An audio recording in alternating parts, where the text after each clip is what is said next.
So one of the questions I get all the time is, should you get your general contractor's license? The other one is real estate license. We'll cover that in another video, but a lot of people wonder if they're in the flipping business or if they're in the real estate development business, should you get your general contractor's license if you don't have one?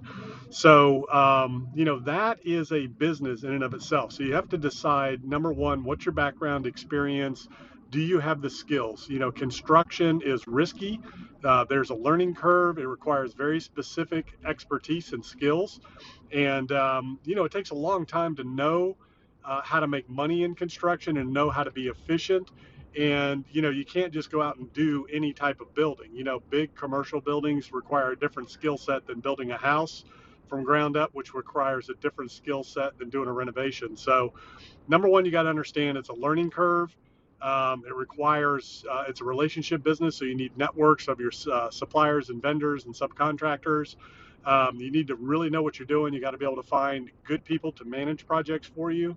And it also requires continuing education in a lot of states. It requires financial liquid assets in some states for different levels of licensure.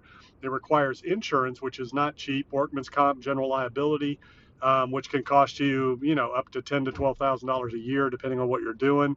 In some states it can be a little bit less. So, and then at the end of the day, it's risk. Okay, so it's risk that you make mistakes, you don't know what you're doing. They can be very costly.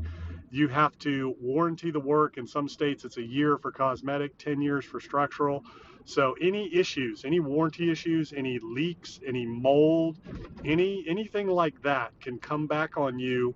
And depending on what the situation and circumstances are, sometimes you can even be held liable personally, even if you are a corporation. So you really got to think about the risk involved when you try to take on a building project as a general contractor versus hiring a general contractor, letting the experts, do what they're good at, let them manage the projects, and you focus on finding the deals, putting the deals together, and bringing the financing to the table to get the deals done. So general contracting is a business. It requires a whole different set of skills, a whole different set of expertise, level of expertise, but it can be a rewarding career. That's how I started in my career. I was a builder, general contractor. I learned it all from the ground up, and I utilized that as leverage. So it can be advantageous in terms of leveraging, the equity that you have as a builder in projects.